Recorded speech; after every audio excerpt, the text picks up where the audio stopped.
یہ سال 1299 عیسوی تھا جب اناطولیہ میں ترک قبائل کے ایک حکمران نے ایک طاقتور کا خواب دیکھا۔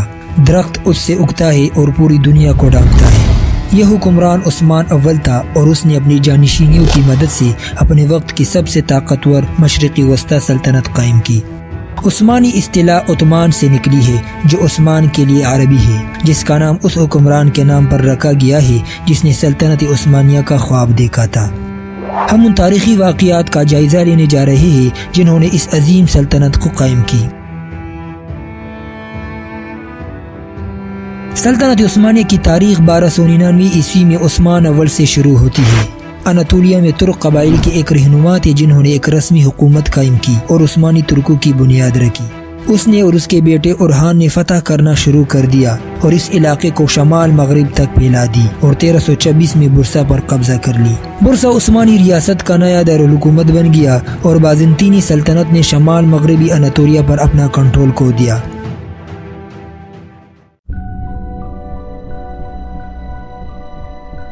عثمانی ترکوں نے 1387 میں اہم شہر تسالونیکی کو وینیشیو سے فتح کر کے اپنے توسیعی مقاصد کو جاری رکھا۔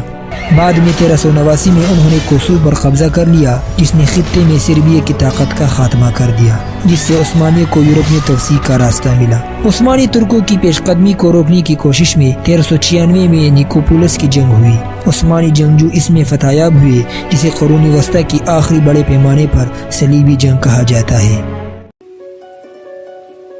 یہ سلطان بایزید اول تھے جس نے 1389 اور 1402 کے درمیان عثمانی زمین کو دگنا کر دیا، جس نے اپنا عرفی نام تھنڈر بولٹ حاصل کی۔ بدقسمتی سے وہ ابتدائی عثمانی سلطنت کو متحد کرنے میں ناکام رہا، جسے ایک زمانے کے طاقتور شہر قسطنطنیہ نے 2 حصوں میں تقسیم کر دیا تھا۔ بعد میں تیمور کے ہاتھوں انقرہ کی جنگ میں اسے شکست ہوئی اور پکڑ لیا گیا۔ اس سے وہ واحد خانہ جنگی شروع ہوئی جو سلطنت عثمانیہ کی اپنی 600 سالہ تاریخ میں تھی، کیونکہ بایزید کے بیٹے جانشینی کے لیے لڑے تھے۔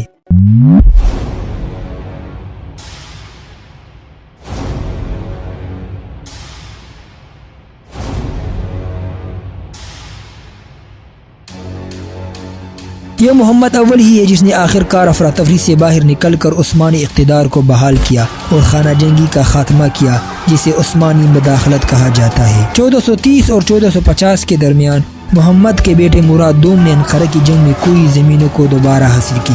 اس نے ورنہ کی صلیبی جنگ کی آخری جنگ میں ہنگری کے بادشاہ کی متحدہ فوجوں کو شکست دی اور بعد میں 1448 میں کوسوو کی دوسری جنگ میں اپنی زمینوں پر حملے میں بھی فتح یاب ہوئے۔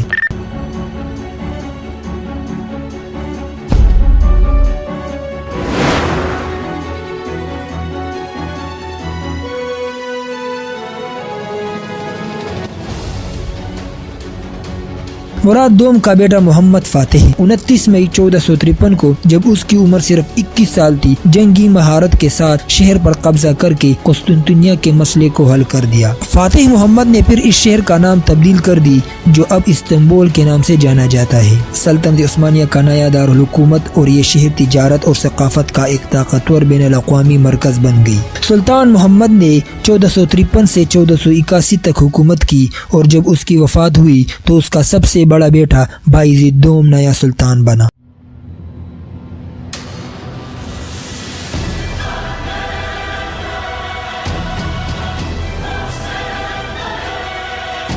قسطنطنیہ میں محاصرے نے سلطنت عثمانیہ کی حیثیت کو جنوب مشرقی یورپ اور مشرقی بحر الروم میں ایک اہم طاقت کے طور پر نشانی زد کیا۔ آرتھوڈوکس سرپرستوں نے وینیشین حکمرانی پر عثمانی حکومت کو تسلیم کی اور یہ عثمانی سلطنت کے عروج کا صرف آغاز تھا۔ یہ 15ویں اور 16ویں صدی کے درمیان تھا جب سلطنت عثمانیہ نے اپنی سب سے بڑی فتوحات اور توسیع کی تھی۔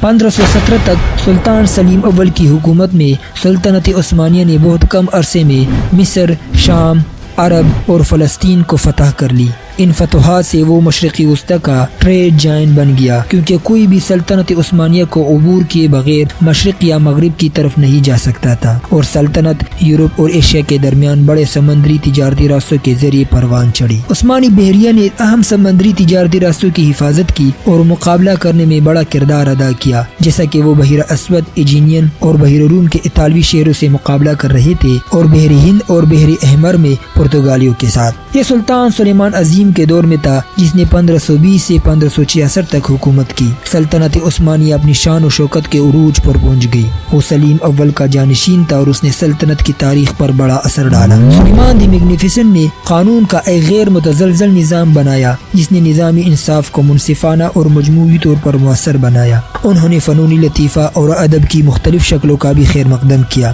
اس کے علاوہ اس نے اپنی سلطنت سے ہر سمت میں 13 چھاپہ مار مہمیں چلائی۔ اس نے 1526 میں موقس کی جنگ جیتنے کے بعد موجودہ ہنگری اور دیگر وسطی یورپی علاقوں میں عثمانی حکومت قائم کی۔ اس نے بغداد کو فارس سے چھین لیا اور خلیج فارس میں بحری موجودگی قائم کرتے ہوئے میسوپوٹیمیا پر کنٹرول حاصل کر لی۔ سلطنت عثمانیہ نے سلیمان عظیم کے دور حکومت کے اختتام تک 1,50,00,000 افراد کو شمار کی۔